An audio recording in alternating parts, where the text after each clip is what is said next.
عزیزان محترم، بالغ احترام معزز علماء کرام، شہداء، بزرگوں، دوستوں، بھائیوں،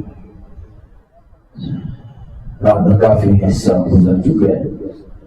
دعا ہے اللہ تبارک و تعالیٰ کی بارگاہ کے اندر کہ مالک کائنات میری آپ کی حاضری کو قبول فرماوے۔ سننے سنانے کے بعد اللہ ان باتوں پہ عمل کرنے کی توفیق عطا فرمائے۔ آپ عشاء کی نماز پڑھ کے ابھی تک بیٹھے ہیں اور اللہ کے گھر میں بیٹھے ہیں۔ فرماتے ہیں اللہ کو سب سے زیادہ جو پسندیدہ جگہ ہے نا وہ مسجد ہے، اور وہیں وہ لوگ آتے ہیں جنہیں اللہ پسند فرماتے ہیں۔ ہر آدمی کا کام نہیں مسجد میں آنا، اور نہ ہی کوئی اپنے طاقت سے آ سکتا ہے۔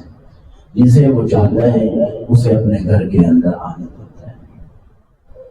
لوگ تو کہتے ہیں نا میں نماز نہیں پڑھتا، کمرے تو کیا تیرے اندر کوئی اتنی ہمت کہ تو نہ پڑھے، تینوں اسے اپنے گھر سے آنا ہی نہیں۔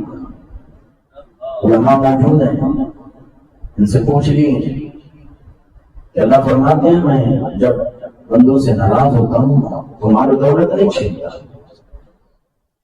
ان سے تخت و تاج نہیں چھینتا، ان سے دنیا کی کوئی مال و متا نہیں چھینتا، نہ کاروبار چھینتا ہوں، نہ دکان چھینتا ہوں، نہ کوئی چیز چھینتا ہوں، بس ایک سجدہ نہیں کرنے دیتا اس نے۔ میں اپنے سامنے اسے نہیں جھکنے دیتا، جس سے میرا ہے ہی ایسے۔ اگر میں ناراض ہو جاؤں کسی اپنے دوست سے، قریبی سے، تو سب سے پہلے اس کا میں اپنے دروازہ بند کروں گا کہ آئندہ تو میرے گھر نہیں آنا، تو میرے گھر نہیں آنا۔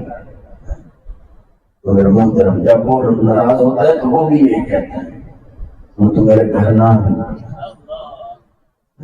تو میرے محترم دوستوں، بزرگوں، اتنا بستے ہیں، آپ آئے ہیں تو آپ آئے نہیں ہیں، اللہ نے آپ کو بلایا ہے۔ اللہ کی چاہت کے مطابق آپ آئے بیٹھے ہیں اور اللہ کے گھر کے اندر آئے بیٹھے ہیں، اور اللہ پہ اب لازم ہے کہ آپ کی بات کو سنیں۔ اللہ فرماتے ہیں جو میرے گھر میں آتا ہے نا میں اسے پھر خالی ہاتھ نہیں جانے دیتا، مجھے حیا آتی ہے اسے خالی ہاتھ لوٹاتے ہوئے۔